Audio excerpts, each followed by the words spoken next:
It is not another protest, but a peaceful walk by Plateau citizens who came out in numbers, holding placards and banners and chanting songs of solidarity. The people who express their confidence in the judicial system of the country are calling on the men of the bench to save democracy on the Plateau. The popular will of the peace-loving people of Plateau State, as expressed at the polls on the 18th day of March 2023, is under a looming threat.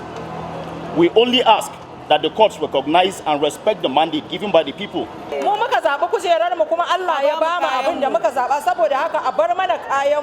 are here to demonstrate our unwavering support and our unalloyed loyalty to the time is now administration. Out to stand with our governor that by the special grace of God he will be declared by the Supreme Court.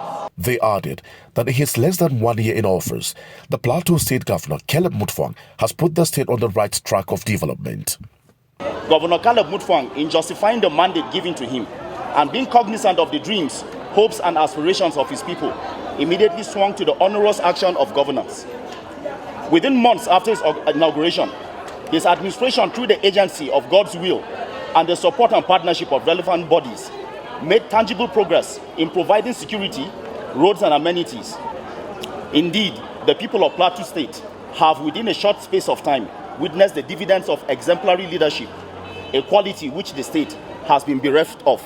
The Solidarity Walk brought together people from various parts of the state, irrespective of religious belief and ethnic affiliation, as they also passed a vote of confidence on Governor Mutfwang.